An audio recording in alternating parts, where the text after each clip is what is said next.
It's a great occasion, बहुत स्वागत है आपका और सर का आपका। मैम क्या कुछ कहना चाहेंगे 60 इयर्स ऑफ जनसेवा समिति और फंक्शंस आपके इस कॉलेज में चालू है, क्या कुछ कहना चाहेंगे? कितना ही ग्लोरियस ईयर्स रहे 60 साल, और सर से भी हम जानना चाहेंगे, प्लीज आप स्टार्ट करें। 1965 में मेरे पिताजी डॉक्टर मोहन भाई पटेल ने ये संस्था जन सेवा समिति की स्थापना करी थी। हमारी खुशकिस्मती है स्टूडेंट्स की, हमारी मैनेजमेंट की, एवरीबडीज के उन्होंने स्थापना करी थी और आज डायमंड जुबली पे also he is there to enjoy this and the way he has looked after this college. This is his heart. He is attached to so many institutions, but his heart is in this college. And जितना उन्होंने इस college में, इस संस्था में ध्यान दिया है और जितना प्यार उन्होंने पाया है यहाँ से, it is really unbelievable. So I am the vice president. I am Mohan Bhai Patel's daughter. This is my father, Mohan Bhai Patel. Awesome. Please share us few words about 60 years हो चुके हैं, क्या कहना चाहेंगे? कितनी खुशी महसूस हो रही है, और आज स्पोर्ट्स इवेंट भी हो रहा है आपके कॉलेज में, क्या कहना चाहेंगे? ये 60 साल की जर्नी के बारे में। 60 साल डायमंड जुबली का उत्सव है। डायमंड जुबली सेलिब्रेट करते हैं तो नेचुरली मेरे को तो विचार आता था कि 60 साल पहले की क्या बात थी। 7 साल के इधर के दूसर का मैंने फैक्ट्री शुरू किया इधर मलाड में, और देखा चारे बाजू तो कोई एजुकेशनल इंस्टीट्यूशन ही नहीं। एक छोटी सी स्कूल थी दवे हाई स्कूल करके, मलाड वैसे गाँव ही था, तो ग्राम पंचायत थी इधर, तो शहर से मुंबई का भाग भी नहीं था। तो और मैंने देखा कि यहाँ से वापी तक कोई कॉलेज तो थी ही नहीं। ये बात जो जाए तो दक्षिण में बम्बई की ओर तो इस्माइल कॉलेज एक आती थी पहले, उसके बाद आगे बढ़े तो कॉलेज शुरू होती थी। लेकिन ये बाजू तो बलार, गोरेगांव, कालीबली, बुरीबली जाओ, मैंने कहा वापी तक जाओ तो कोई कॉलेज नहीं थी। तो विचार आया कि ये क्यों नहीं करे। अब तो 2-4 मित्र थे मेरी फैक्ट्री में मिलते थे, वैसे तो चाय पानी करने के लिए, बातें करने के लिए मिलते थे। तो उससे ये विचार आया कि भाई कुछ एजुकेशनल इंस्टीट्यूशन हो गए, कोई ये अच्छा हुए तो अच्छी बात होगी, इसकी ज़रूर है। यहाँ एक तो मिडिल क्लास बहुत करके मिडिल क्लास इधर रहता था, गरीब वर्ग रहता था। ये तो सोचा कि क्या करें, कॉलेज के तरक्की किया कि चलो कॉलेज करें। तो उसमें ये विचार करते करते आगे बढ़े, उन्होंने लड़कियों की कल करे, क्योंकि मिडिल क्लास जो है मध्यम वर्ग गए वो देवर हेजिटेटिंग लड़कियों को बाहर यहाँ से अभ्यास के लिए मंगल के बाद दूर भेजना उनको कबूल नहीं था। तो चलो वो करें। तो एक गुजराती गुजराती कॉलेज का रजिस्ट्रेशन दिया, कॉलेज शुरू भी की। तो कहाँ जगह नहीं थी, ज़मीन नहीं थी। तो हमारे एक मित्र थे जो वाइस प्रेसिडेंट थे पीछे हमारी संस्था के, कमला शंकर भाई दवे करके, तो उनकी कॉलेज, उनकी स्कूल दवे हाई स्कूल थी इधर, उसमें एक मकान उन्होंने बनाया था तैयार। मैंने मांग लिया उनसे कि भाई दवे साहब ये मकान दे दो ना, तो लड़कियों की कॉलेज शुरू करते हैं तो उसमें से शुरू करें। उन्होंने बहुत जनरसली, बहुत अच्छा दे दिया कि आज चलो कर। तो 1 साल बीत गया, उधर 68 लड़कियां थी उस टाइम पर। पीछे फिर भी ज़मीन नहीं मिली, मकान नहीं हो सका। वो क्या आसान बात नहीं थी कॉलेज के लिए ये इतनी ये करना। तो मैंने फिर से उनको रिक्वेस्ट किया, कमला शंकर भाई को, कि भाई 1 साल और करके, वेरी जनरसली उन्होंने दे दिया। चलो भाई इसे टाइम ले गया, कॉलेज हो गई, दूसरा साल हो गया, वाइस चांसलर वगैरह भी आने लगे, नई कॉलेज शुरू हुई, छोटी तो छोटी लेकिन आने लगे वगैरह। उसमें से नाम हुआ जनसेवा समिति का कि उसने ये किया है तो कॉलेज बनाया है। तो उसमें से कुछ मिल गए हमको। मोती भाई, नारायण भाई पटेल करके थे, यहाँ के रेसिडेंट थे। उन्होंने तो पहला 50,000 रुपया बोल दिया, महीने लाख रुपया पहला बोला था, और उन्होंने 50,000 कुछ, और 6 लाख रुपये का हमारा खर्चा था। बाकी का तो ले लेंगे, गांव से मिल जाएगा करके। तो बोले कि मोती भाई ने बोला, मोती काका कहते थे हम उनको, अरे जमीन के लिए क्या किया उन्होंने पूछा मेरे को। तो जमीन, तो मेरे को जमीन को तो ढूंढते नहीं है, ये पोस्ट ऑफिस वाली जमीन कैसी है, ये तेरे को पसंद है?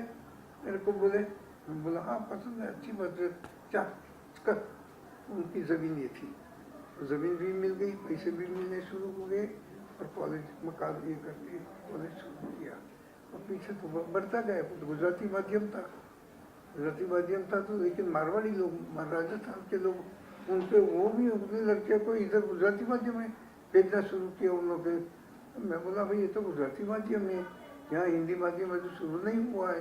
बोला नहीं नहीं गुजराती में पढ़ेंगे, लेकिन हम हमारी लड़कियों को गांव से बाहर नहीं भेजेंगे।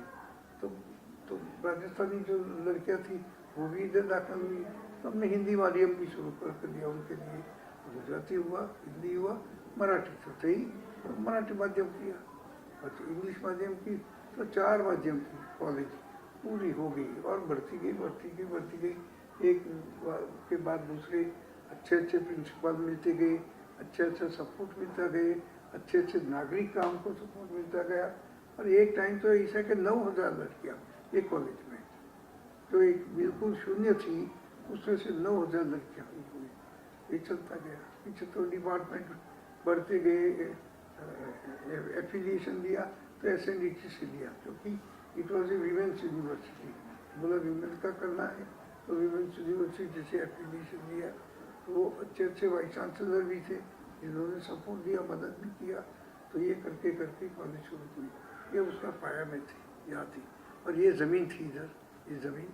और ये ज़मीन आज तो देखते हो चारे बाजू मकान, अच्छे मकान हुए हैं, लेबोरेटरीज, अलग अलग प्रकार के, कुछ 55 के इसी कुछ शाखाएँ हैं ऑफ एजुकेशन, अलग अलग प्रकार के, अलग अलग कोर्सेज के वगैरह करके, तो पूर्ण विकसित ऐसी कॉलेज हो गई।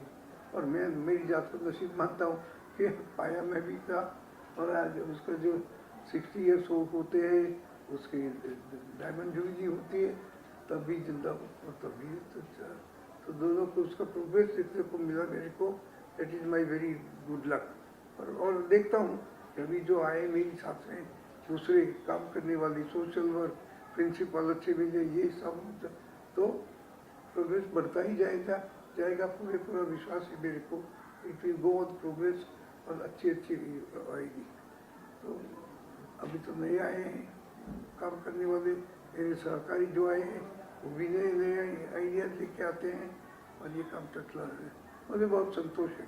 जो शुरुआत की उससे बहुत छोटे से मलर में, तो आज मलर का भी नाम हुआ, एक कॉलेज का भी नाम हुआ, पूरा हिंदुस्तान में everybody knows as a girls college, one of the biggest girls colleges. ये तो ठीक है, चलता रहेगा, मुझे पूरा विश्वास है। मोहन भाई, हम लोगों ने एक देखा गुरुकुलम देखा, एक हाँ। बोर्ड देखा, उसके बारे में थोड़ा बताइए। बहुत खूबसूरत गुरुकुलम। देखिए, जो अभ्यास करते हैं लड़कियां, वो एक ही प्रकार का अभ्यास होता है, जो यूनिवर्सिटी का जो सिलेबस होता है वो, पर लेकिन संस्कृत का जो अपने गुरुकुल में जो लॉयल्टी थी फॉर कल्चर, खास करके वो कम, जो प्रदेश की बनाई हुई, प्रदेशियों की बनाई हुई, वो हमारी टेक्स्ट बुक्स है। हिस्ट्री, हमारा हिस्ट्री भी प्रदेशों ने लिखा है, हम क्या थे क्या नहीं। तो Gurukul that was our ancient system of education, और गुरु के साथ रह के, ठीक है, तो उसमें एक थोड़ा सा फेरफार करके, क्योंकि ज़माना बदल गया, हज़ारों वर्ष पहले की बात एक थी, आज की एक बात है। देखिए, गुरुकुल में पहले तो राजाओं के लड़के, प्रिंसेस, राजकुमार, वही कोई गुरु द्रोणाचार्य हो गए, कोई भी जो बड़े हुए उनके वहाँ उनके आश्रम में रहते थे।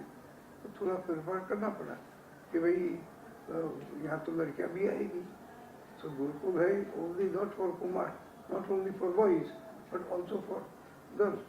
तो जो दुनिया है, संस्कृत का है, साहित्य का है, हमारे कल्चर का है, संस्कृति का है, वो पढ़ाया जाए उसको। तो जो भारतीय हमारे जो भाई जो इंडियन नेस जो हमारे में है, भारतीय तत्व जो हमारे घूम ना हो जाए। नहीं तो ये डर तो ये है कि कि वही जैसे भारतीय हम वही हम भूल जाएंगे। ऐसा प्रदेश का एजुकेशन, प्रदेश की भाषा लगे, प्रदेश का संस्कार आने लगे, तो थोड़ा थोड़ा हमारे जो भारतीय संस्कार है, जो जो जो हमको दाई पैसे, वो हमको याद रहे, वो आगे चले, वो भी बढ़ते रहे। इसलिए ये गुरुकुल भी शुरू किया और वहाँ वही रहा है कि भारतीय संस्कार जो सनातन धर्म के जो संस्कार है, गुरु शिष्य का जो संबंध वही लगे, तो वो भी उनको मिलता रहे, वो भी हमारी जुड़ी संस्कृति और संस्कार भी जिंदा रहे, चलते रहे।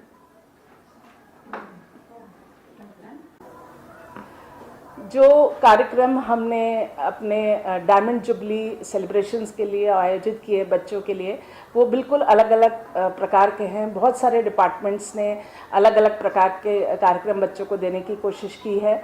हिस्ट्री डिपार्टमेंट ने एक बुक पब्लिश की है, नारायण देसाई गांधीज गुड फॉर्चून। बच्चों को तब मालूम पड़ा कि नारायण देसाई जी का क्या योगदान है, गांधी जी की जीवन की जो ये जर्नी अलग रही है उसमें।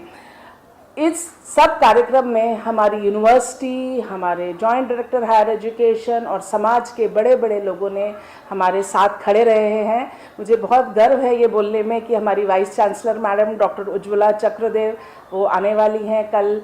डॉक्टर जयंती राजेश जो इसरो की साइंटिस्ट हैं, वो हमारे बच्चों को संबोधन करने वाली हैं, क्योंकि बच्चे जब सोचते हैं कि एक वुमेन साइंटिस्ट, तो उनको एक अलग मन में सोच रहती है, लेकिन जब कोई वुमेन साइंटिस्ट अपनी जर्नी बताती है तो चैलेंजेस सबके सेम है, चाहे वो आर्ट्स का स्टूडेंट हो कि साइंस का स्टूडेंट हो। तो हमने कोशिश की है कि इस समाज के अलग अलग क्षेत्रों से बच्चों को प्रतिष्ठित व्यक्ति आएँ और बच्चों से बात करें। डॉक्टर रूपेश रावत जो हमारे joint director higher education Mumbai region के हैं, वो भी ऑनलाइन आए थे। हमारे रजिस्ट्रार सर भी ऑनलाइन बच्चों से आके बात करके गए हैं। लेफ्टिनेंट कर्नल डी गोयल जी, जिनके बारे में मैंने पहले भी बताया कि वो एक वॉर वुंडेड सोल्जर हैं, और उन्होंने बच्चों से बात की। तो जब बच्चे अलग अलग लोगों से की बातें सुनते हैं तो वो जानते हैं कि जीवन में सब कुछ जो ऐसा दिखता है सुनहरा है और आसान है, वो वैसा है नहीं। उनको बहुत बच्चों ने मुझे आके बताया कि हमें लगता था कि हमारी मम्मी बहुत डांटती है, ये एक बहुत बड़ा लाइफ का चैलेंज है, लेकिन डॉक्टर श्री डी गोयल को देख के हमें तब समझ में आया कि लाइफ के चैलेंज जो हमारे पास है वो तो चैलेंज ही नहीं है। तो मुझे लगता है अगर हमारे जो भी हम कार्यक्रम आयोजित कर रहे हैं उससे 2% लड़कियां भी अगर प्रभावित हो जाएं और उनके जीवन में बदलाव आ जाए, तो जो भी हमने किया वो एक सफल कार्यक्रम हो रहेगा। धन्यवाद। घर में रहते हैं और लोग बहुत सपोर्ट करते हैं और स्किल डेवलपमेंट का भी काम उस बारे में थोड़ा बताइए। हमारे कॉलेज में लड़कियां जो आती हैं अभी भी भारत में रह के, बॉम्बे में रह के, मलाड में रह के फर्स्ट जनरेशन लर्नर्स आ रही हैं अभी भी, कि उनके घर में कोई पढ़ा लिखा नहीं है और ये लड़कियां पहली बार घर से निकली हैं पढ़ने के लिए। जब कोई फर्स्ट जनरेशन लर्नर पढ़ाई करता है तो उसको अलग ही तरह के चैलेंजेस होते हैं, और हमारे जो स्टूडेंट्स हैं उनको वो चैलेंजेस फेस करना पड़ता है। और हमारा जो कॉलेज है, हमारी मैनेजमेंट, हमारे टीचर्स, हमारे बाकी स्टाफ, हमेशा उनकी कोशिश रहती है कि हम उनको ज़्यादा से ज़्यादा कैसे मदद कर सकें। तो स्किल डेवलपमेंट, इकोनॉमिक इंडिपेंडेंस, जैसे गांधी जी कहते हैं कि सबसे बड़ी इंडिपेंडेंस है इकोनॉमिक इंडिपेंडेंस।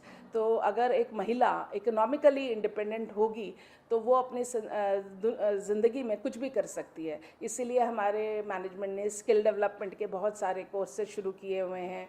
सो लड़कियां BA, BCom, अंडर ग्रेजुएट के बाकी कोर्सेज जैसे BMS, BCA, BAF या 11वीं 12वीं या पोस्ट ग्रेजुएट सब इधर अवेलेबल है, ये सब करती हैं। मगर इनके साथ साथ कोई एक स्किल, कोई एक हुनर भी सीखती हैं। वो हुनर कुछ भी हो सकता है, जैसे फैशन डिज़ाइनिंग है हमारे पास, इंटीरियर डिज़ाइनिंग है हमारे पास, टैली है, कंप्यूटर रिलेटेड कोर्सेज हैं। इस साल से हमने अभी शुरू करने वाले हैं आर्टिफिशियल इंटेलिजेंस का यूज़ इन मीडिया, वो सब उस तरह के भी कोर्सेज हैं।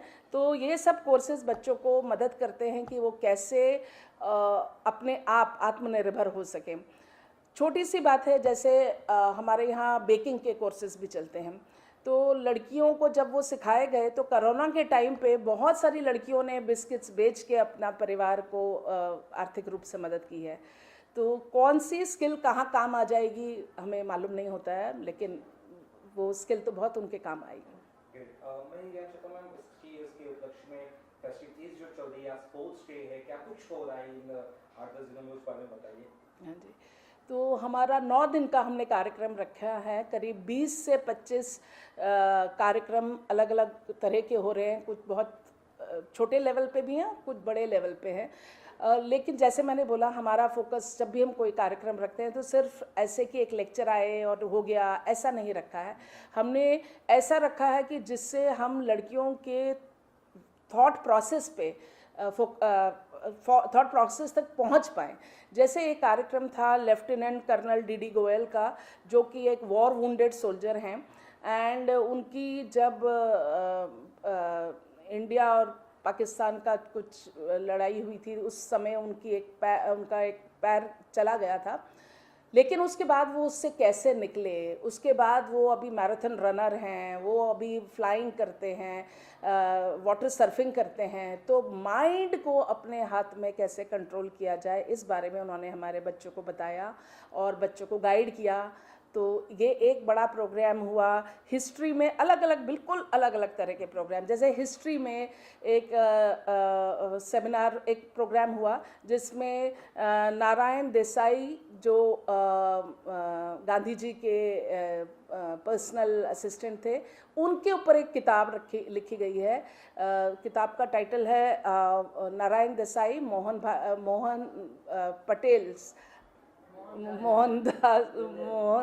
एम के गांधीज गुड फॉर्चून। सो कहने का मतलब है कि बच्चों को, जिनको नारायण देसाई जी के बारे में कुछ भी मालूम नहीं था, उनको भी मालूम पड़ा और उनको भी पता पड़ा कि कैसे एक व्यक्ति अपनी निष्ठा से दूसरे व्यक्ति को मदद कर सकता है और भी आगे जाने में। या जैसे एक अभी हमारे जो स्पोर्ट्स के कार्यक्रम हैं वो तो बिल्कुल अलग हैं, वो 4 दिन चले हैं और अभी 2 दिन और बाकी हैं। उसमें हम भारतीय खेल जैसे लागोरी, कुश्ती, कबड्डी, इन सब पे भी हम इसके इंटर कॉलेजेट हमने टूर्नामेंट रखे हैं।